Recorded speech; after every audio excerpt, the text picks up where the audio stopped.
Have you ever walked away from a conversation, replaying it in your head, thinking of all the things you should have said, and the worst part?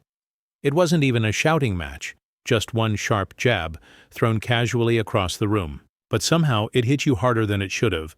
You're standing there and everything just stops. Time slows. Everyone's watching, waiting, for your response, for a comeback, for anything. But your mind goes blank. Your tongue feels heavy. Your body stiffens. And you laugh awkwardly, pretending it didn't affect you. But inside, you're crumbling. This isn't about comebacks or winning an argument. This is about the quiet moments no one else sees. The ones where your self-worth starts to shrink. Where you're lying awake at 2 a.m. whispering, "I should have said this," but you didn't. And now, every interaction feels like walking a tightrope. Let me tell you something. Freezing isn't weakness. It's a defense mechanism. A survival instinct. Your body saying, "Don't move, don't speak, don't make it worse." That might have protected you once, but now it's trapping you. I used to think confidence meant being fearless, loud, quick-witted, always ready. But real confidence? It's quieter, rooted. And the journey to get there starts in the exact place you don't want to look. The moment you froze. Let me tell you about mine. It was my third week at a new job. In a meeting, my manager joked, "You're catching up fast. Guess we'll make you lead in 10 years. Everyone laughed.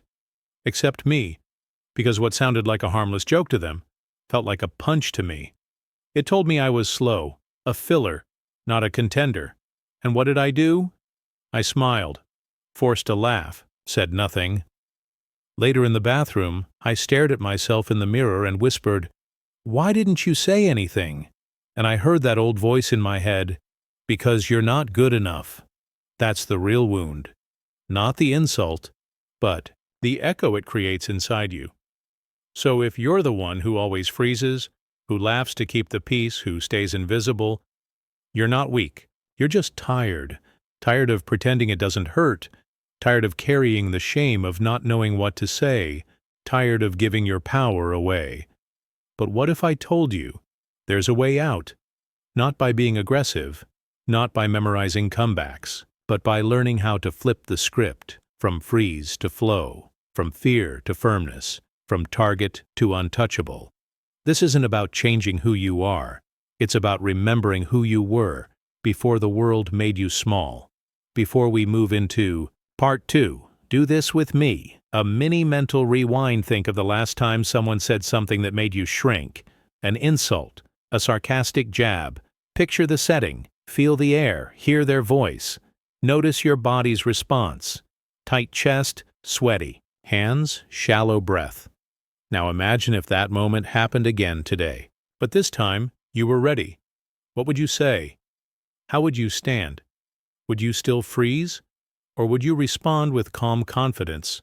No pressure to have the perfect answer. Because in Part 2, we'll break down exactly why you freeze and how to rewire that pattern. I'll walk you through the strategies I used, one by one. And spoiler, they don't involve confrontation. They involve connection. Remember this, sometimes silence isn't golden. Sometimes silence is a prison, and you hold the key. Part 2. Unfreezing the freeze. Why do we freeze? You'd think by now, with all the advice out there, we'd have the perfect response.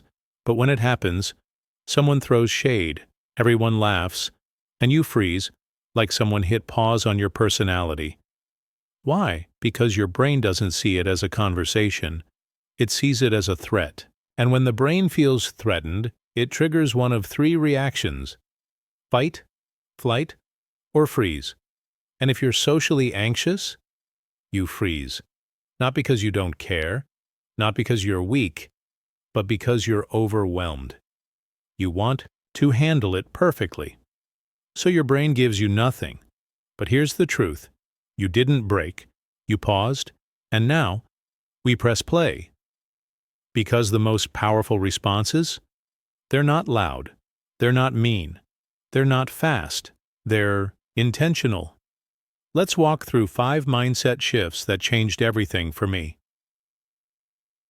Shift 1. From "what do I say?" to "what do they want?" Insults are bait. They want a reaction. So instead of panicking over what to say, ask yourself, what are they trying to get from me? Attention? Power? Laughter? Once you see the game, you're not a pawn anymore. You're the player. Let them fish. Don't take the bait. Shift 2. From "I froze" to "I observed first." You freeze, then beat yourself up. But what if freezing wasn't failure? What if it was observation? You were analyzing, calculating, not weak, strategic. Silence can be power in the making. Shift 3. From defend to disarm. Someone says, "Oh wow, interesting outfit." Most people rush to explain, "Oh, I just threw this on, wasn't planning to dress up." That gives them power. Instead, calmly say, "Thanks for noticing. I love how observant you are." Say it with a smile. No sarcasm, no anger, just unbothered. They'll feel the shift. Shift 4. From be ready to be rooted. Trying to stay ready is exhausting.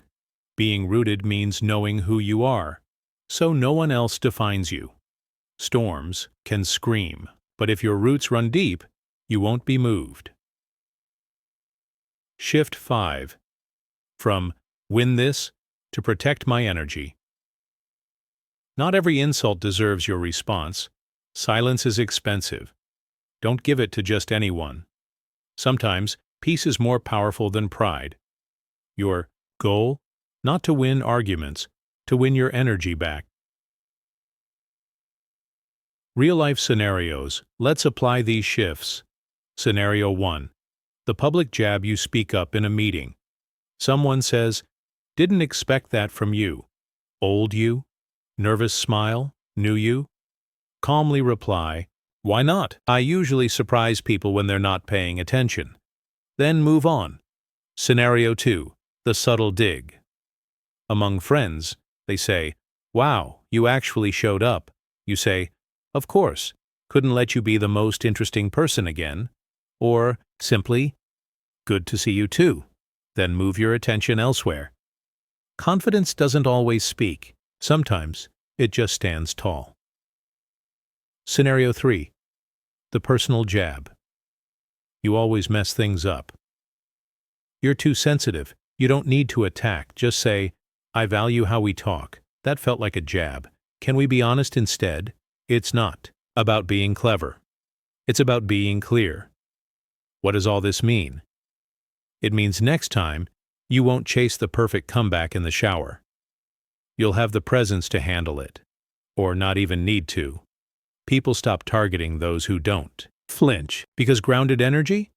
It's untouchable. And here's the real win. You stop walking into rooms afraid, you start speaking without fear, and most of all, you stop hiding the strongest version of you, the one who's calm, centered, and finally